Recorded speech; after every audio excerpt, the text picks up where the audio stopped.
Welcome friends, it is me Dilip Gangwar. इस part में हमारा क्या है, कमेंट्स एंड रीजन। सबसे पहला क्या है हमारा, कमेंट्स क्या होते हैं। देखिए, प्रोग्रामिंग में कमेंट का बहुत इंपॉर्टेंट रोल है। करके आपको बताता हूँ। एक बार एक छोटा सा प्रोग्राम बनाते हैं, ऑड इवन का एक प्रोग्राम बनाते हैं छोटा सा। एंटर नंबर, यूजर से इनपुट लेते हैं और उसको कन्वर्ट करते हैं। पार्स मेथड कन्वर्ट करेगा और जो भी इनपुट हमारा आएगा स्ट्रिंग फॉर्मेट में उसको वो कन्वर्ट कर देगा इंटीजर में। कंडीशन लेते हैं, इफ अगर रिमाइंडर 0 है इवन, और अगर 0 नहीं है तो क्या हो जाएगा हमारा, नंबर इज ऑड। अब इसको मैं रन कराता हूँ प्रोग्राम को।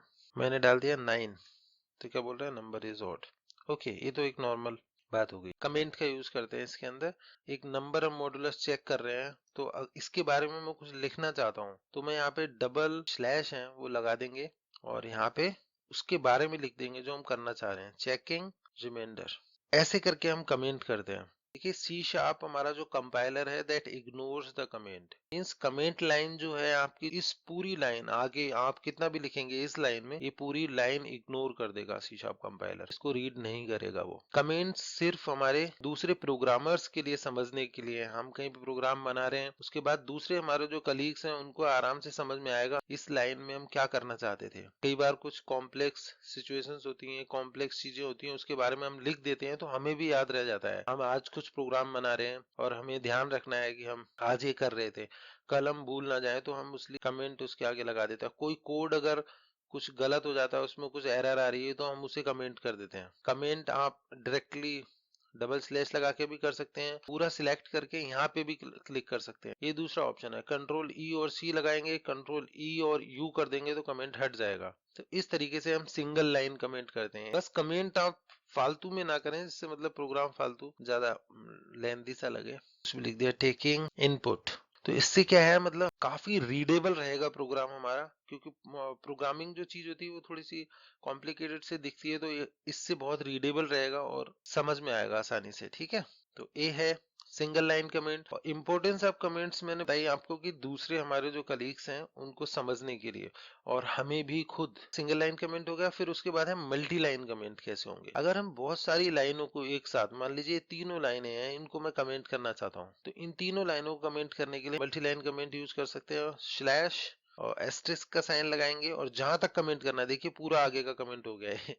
ठीक है, आप जहां तक कमेंट करना चाहते हैं, यहां तक करना चाहते हैं, फिर एस्टेरिस्क लगाइए और स्लैश से उसको क्लोज कर दीजिए। देखिए, अब सिर्फ इतना कमेंट है। अभी मैं इसको रन कराता हूँ और 7 डाला, कोई आउटपुट नहीं आया क्योंकि वो कमेंट कर दिया मैंने, उसको रीड नहीं करा प्रोग्राम ने। इस तरीके से हम मल्टी लाइन कमेंट कर सकते हैं। फिर उसके बाद तीसरा हमारा जो वो है हमारा समरी कमेंट। समरी भी बोलते हैं उसको, और एक्सएमएल डॉक्यूमेंटेशन कमेंट भी बोलते हैं, क्योंकि वो एक्सएमएल फॉर्मेट में स्टोर होता है। उसके लिए हम समझते हैं, एक जैसे मान लीजिए एक क्लास है हमारी, एक क्लास हम और बनाते हैं यहाँ पे, क्लास एम्प्लॉय। अब मैं इस एम्प्लॉय क्लास का, अगर मैं यहाँ पे ऑब्जेक्ट बनाने का ट्राई करता हूँ, ऑब्जेक्ट बनाया employee e is equal to new employee. अब देखिए, जब मैं इसके ऊपर कर्सर ले जाऊंगा तो क्या बोलेगा, ये एम्प्लॉय आपका टीम ए के अंदर ये बना हुआ है। टीम ए नेम स्पेस है और इसके अंदर आपने एक एम्प्लॉय बनाया हुआ है क्लास। पर इस क्लास के बारे में कुछ भी हमें इंफॉर्मेशन ज्यादा नहीं मिल पा रही है, तो हम इस क्लास के बारे में यहाँ इंफॉर्मेशन डाल सकते हैं। जैसे हम कोई भी और क्लास देखें,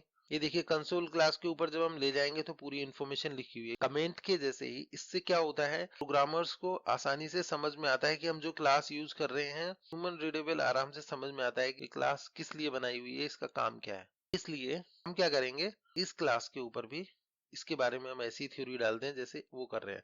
इसमें क्या होता है, 3 स्लैशेस लगाते हैं। जैसे आप 3 स्लैश लगाएंगे, एक एक्सएमएल का टैग आ जाएगा। ये समरी टैग है एक्सएमएल का। एक्सएमएल में आप यूजर डिफाइंड टैग बना सकते हैं। जब एक्सएमएल की ट्यूटोरियल में डालूंगा उनमें आप पढ़ लेंगे एक्सएमएल के बारे में। एक्सएमएल एक लैंग्वेज है, एक्सटेंसिबल मार्कअप लैंग्वेज, उसमें आप एक्सएमएल अलग से सीख सकते हैं। वैसे आप सिर्फ इतना समझ लें, इसमें और कुछ भी समझने के लिए नहीं है, कि एक एक्सएमएल टैग है जिसके अंदर हम जो भी इंफॉर्मेशन डालेंगे वो स्टोर हो जाएगी। This is class. अब हमने ये डाल दिया है कमेंट। अब देखिए, आप इस एम्प्लॉय क्लास के ऊपर जाइए, क्या लिखा हुआ है। ठीक है, this is employee class and accounting employee data. इस तरीके से आप अपने प्रोग्राम को बहुत अच्छे से रीडेबल बना सकते हैं। मल्टी लाइन कमेंट से, सिंगल लाइन कमेंट से और हमारे एक्सएमएल डॉक्यूमेंटेशन कमेंट से, तीनों तरीके से आप बहुत अच्छे अपने प्रोग्राम को रीडेबल बना सकते हैं। अभी ये क्लास है, मान लीजिए ये क्लास इसी पेज पे है, अगर इसकी दूसरी फाइल होती, दूसरी क्लास होती और इस क्लास का हम ऑब्जेक्ट वहां बनाते तो हमें दूसरे प्रोग्रामर को आसानी से समझ में आ जाता है कि ये क्लास क्या कर रही है। अभी तो यही यही दिख रही है, इसलिए कोई इश्यू नहीं है। राइट क्लिक करिए आप, एक क्लास और अपन दूसरे पेज पे बना देते हैं। ऐड क्लास ऐड कर सी शार्प क्लास, क्लास का नाम यहाँ पे दे सकते हैं आप। अब हम मान लीजिए वो क्लास हमारी जो है उसको हम यहाँ यूज करना चाहें, क्या नाम है हमारा, एम्प्लॉय क्लास नहीं आ रही है।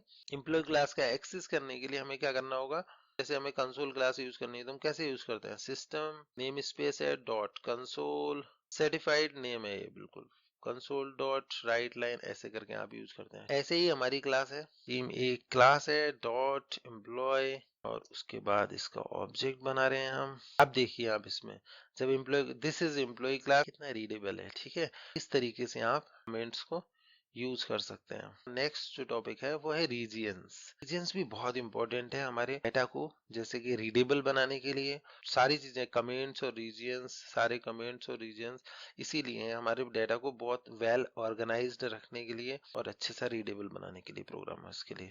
एक ही क्लास है, एक ही क्लास है, इन दोनों क्लासेस को एक रीजन में डालते हैं यहाँ पे। तो रीजन के लिए आपको क्या करना होगा, बस रीजन लिखना होगा, रीजन का नाम देना होगा। मान लीजिए यहाँ मैंने लिख दिया क्लासेस, और कहाँ आप एंड कर रहे हैं इस रीजन को, ये क्लासेस है हमारी, और मैंने यहाँ क्या कर दिया, हैश लगाना होता है आपको, एंड रीजन। ये एक ट्री व्यू टाइप का आपका बन गया।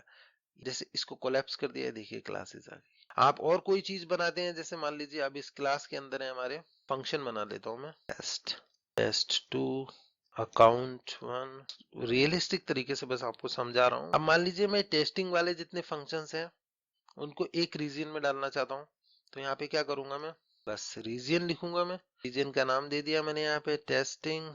टेस्टिंग फंक्शंस मेरे यहाँ एंड हो रहे हैं, यहाँ पे मैंने लिख दिया एंड रीजन। ऐसे ही यहाँ पे मैंने लिख दिया रीजन काउंट एंड रीजन। अब देखिए आप आराम से, ये देखिए अकाउंटिंग फंक्शंस है हमारे और ये टेस्टिंग फंक्शंस, कितना क्लियर है। आप आराम से अपने कोड को, ये क्लासेस है हमारी, क्लासेस खोली हमने, यहाँ हमारे सारे फंक्शंस हैं। इस रीजन के अंदर जितने फंक्शंस बने हुए हैं, जितनी चीजें हैं, वो सारी उनकी लिस्ट आ जाएगी नीचे, हमारे टूल टिप टाइप में होती है, वो लिस्ट आ जाएगी आपकी आराम से, बहुत रीडेबल। तो आप इनको बहुत यूज करिए रेगुलर प्रोग्रामिंग में। Thank you for watching.